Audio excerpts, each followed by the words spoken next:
جنازہ آیا دولہا کا, ولیمہ تھا, ایک رات زوجہ کے ساتھ گزاری, ولیمہ جس دن تھا ہارٹ اٹیک سے انتقال ہو گیا.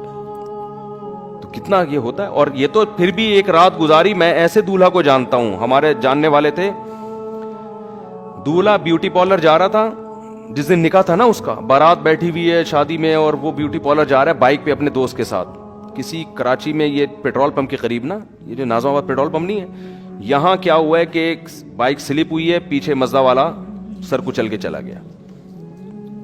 کیا گزری ہوگی والدین پر, یار ہمارا بیٹا جس کی شادی ہو رہی ہے, دولہا بنا ہوا ہے, دلہن پہ کیا گزری ہوگی, وہ پچکا ہوا سر آ رہا ہے.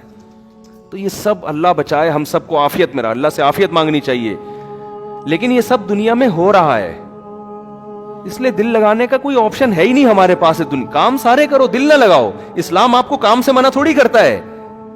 بھائی کیوں ٹینشن کیوں لے رہے ہو بھائی, ہو بھی سکتی ہے شادی, ہو سکتا ہے جس دن طے ہو اس سے پہلے انا للہ ہو جائے. ہمارے حضرت فرماتے تھے کہ جس دن میری شادی ہو, ہمارے حضرت کی, تو فرمایا کہ میں, جب جوان آدمی کی شادی ہوتی ہے تو اس کو خوش ہونا تو چاہیے نا اس دن. آج کل کچھ لوگ ہو رہے ہیں, کچھ نہیں ہو رہے, وہ مجھے نہیں پتا, لیکن ہونا چاہیے ایکچولی اس کو اس دن بہت زیادہ. میں اس لیے کہہ رہا ہوں کہ خوش ہوتا ہے, تو وہ کچھ لوگ کہیں گے ہم تو خوش نہیں تھے, تو وہ ان کا مسئلہ ہے. تو ویسے نارملی انسان کو خوش ہونا چاہیے. تو حضرت نے فرمایا کہ میری جب شادی ہوئی نا, اور جو نظر کی حفاظت کرنے والے لوگ ہیں, جو پاک دامن لوگ ہیں, ان کو نکاح میں لذت بھی اللہ نے زیادہ رکھی ہوتی ہے. تو حضرت فرماتے ہیں کہ میں جب گھر والوں کے پاس جانے لگا تو میں نے دل میں سوچا کہ اگر اس وقت موت کا فرشتہ آئے اور کہ چل بھائی آخرت کے لیے, تو تیرے دل پہ کیا گزرے گی ہے بھائی. آدمی اصولی طور پر شاید ہم جیسے نالائق ہوتے ہیں, ہم کہتے ہیں اللہ 3-4 دن تو مہلت دے دے. اتنے عرصے کے بعد پہلی دفعہ شادی ہو رہی ہے. طارق مسعود صاحب ہوتے تو چلو کوئی مسئلہ نہیں تھا, کئی دفعہ ہو چکی تھی پہلے بھی. ارادہ بھی ایک کا ہو, حضرت کا تو ایک ہی کا ارادہ تھا, ایک ہی کی انہوں نے, وہ تو دوسری کے, وہ تو کہتے تھے یہ جس نے کوئی غم نہ ہو, جیسے کہتے ہیں نا بکری پال لے. تو کیا حالت ہوگی. اور پاک دامن, اور ہمارے حضرت کی صحت بھی بڑی زبردست تھی.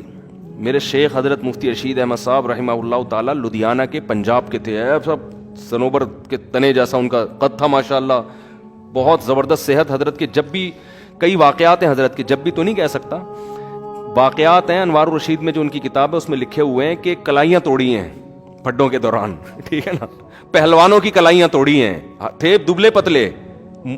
تو لیکن جب ان کی لڑائیاں ہوئی ہیں نا پھڈوں کے دوران, پہلوان کی کلائیاں توڑی ہیں, 2-3 پہلوانوں کی, کسی کی کلائی توڑ دی, کسی کا سیٹنگ آؤٹ ہو گئی, بھاگ گئے. وہ تو بہت زبردست فائٹ کرنا جانتے تھے, بڑی خاندانی صحت رکھی ہوئی تھی. تو صحت مند آدمی وہ تو ظاہر ہے اور زیادہ اس کو نکاح میں رغبت ہوتی ہے. تو حضرت فرماتے ہیں میں نے اپنا محاسبہ کیا. وہ ہر وقت نا اپنے آپ کو چیک کرتے تھے یہ بڑے لوگ کہ ہم آخرت سے غافل تو نہیں ہو رہے کہیں, یعنی ہر وقت چیک کہ دنیا کی نعمتیں تو ساری رکھنی ہیں, لیکن آخرت کو ہمیشہ دنیا پہ ترجیح. بھائی تیار ہر وقت موت کے لیے. تو میں اور آپ ہوتے ہیں, ہم کہتے ہیں اللہ 6 مہینے کی مہلت دے دے, 10 مہینے کی مہلت دے دے. ہمارے تو آگے بھی بڑے پلان ہیں نا, یا اللہ ابھی تو میری شادی ہوئی ہے, ابھی تو میں مفتی صاحب کے بیان سننا میں نے شروع کیے ہیں, ابھی تو بیگم کا ذہن بنانا ہے دوسری کے لیے, پھر تیسری کے لیے, پھر چوتھی کے لیے, پھر جب 4 ہو جائیں گے پھر بچے ہوں گے, پھر بیٹیاں ہوں گی, پھر بیٹیاں بڑی ہوں گی, پھر بیٹیوں کی شادیاں ہوں گی, پھر بیٹے اسٹیبل ہو جائیں گے, پھر میں ان کے لیے پراپرٹی بنانے کی سوچوں گا, پھر میں ان کے لیے اتنے مکان بناؤں گا, پھر میں مکان بنا کے پھر جب سب کو نام کر کے پراپرٹی تقسیم کر کے پھر میں آخر میں حج پہ جاؤں گا. پھر میں حج سے آنے کے بعد قضائے عمری بھی میں نے کرنی ہے. 40 سال سے میں نے ایک نماز بھی نہیں پڑھی ہے. وہ قضائے عمری میری کمپلیٹ ہو جائے, اس کے کمپلیٹ ہونے کے بعد بھی سوچ رہا ہوتا ہے ابھی مرنا مناسب رہے گا کہ نہیں رہے گا. وہ 2-3 کوئی چیزیں رہ تو نہیں گئی ہیں, ابھی بھی سوچ رہا ہوتا ہے کہ ابھی مناسب ہے کہ نہیں. تو بچے بھی ہو گئے, بچوں کی شادیاں بھی ہو گئیں, سارے کام دھندوں سے فارغ ہو کر پھر 4 مہینے بھی تبلیغ میں بہت عرصے سے سوچا. جو نیک لوگوں کی بات کر رہا ہوں, جو برے لوگ ہیں وہ تو کہتے ہیں سوال ہی پیدا نہیں ہوتا کہ میں دنیا سے جاؤں, یہ تو ہو ہی نہیں سکتا. جو نیک ہے پرہیزگار ہیں ان کی بات. پھر آخر میں یار ہم 4 مہینے بھی تبلیغ میں ہم نے کب سے سوچا ہوا تھا, جب سب کاموں سے فارغ ہوں گے تو حج کیا, پھر 4 مہینے کے لیے تبلیغ میں جا کے فارغ ہو کر آئے.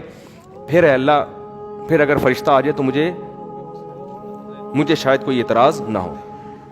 یہ بہت نیک آدمی کی بات کر رہا ہوں, تھوڑا سا بھی ہوگا کہہ کے پھر بھی نہیں, صحیح ہے نا, پھر بھی نہیں. تو ہم میں سے ہر شخص نے یہی پلان کیا ہوا ہے, 4 کا شاید نہیں کیا ہوا ہو, لیکن 1 میں ہی کہ بچے ہوں گے, پھر بیٹیوں کی شادی ہو جائیں گی, پھر حالانکہ بچے بھی ایک آدھ ہو رہے ہیں کہ کیا پلان کرنا ہے یار ان 2 بچوں کے لیے, تو نے چھوڑ دے ان کو یار, چھوڑ دے ان کو, خود ہی پل جائیں گے. پلان کرنے کے لیے بچے تو ہوں یار, مزہ تو آئے یار. 25-30 بچے ہیں, آدمی پلاننگ کر رہا ہے یار, یہ والا کوئی تبلیغ میں بھیج دو, اس کو انجینئر بنا دو, اس کو آرمی میں بھیج دو, مزہ بھی آتا ہے پلان کرتے ہوئے. آپ کہو گے اتنے وسائل کہاں سے آئیں گے, ہو جائیں گے, ٹھیک ہے نا, اللہ نے چاہا. تو پلان کرنے کا مزہ بھی جب آتا ہے جب آپ کے پاس ہول سیل کے حساب سے اولاد ہو. پھر آدمی سوچتا ہے اس کو رکشے پہ لگا دے, اس کو WR, ایک کنڈکٹر WR کا بھی گھر میں ہونا چاہیے, اس کو ڈاکٹر بناؤں گا, اس کو میں سائنٹسٹ بناؤں گا, اس کو میں فوج میں کمیشن آفیسر بھیجوں گا, اس کو میں تاجر بناؤں گا. پلان کرنے میں مزہ آتا ہے. ایک آدھ بچہ ہے, تو نے جو بننا ہے نا بن کے بتا دینا مجھے کیا بن, خود ہی اطلاع دے دینا, وہ پلان نہیں ہوتا.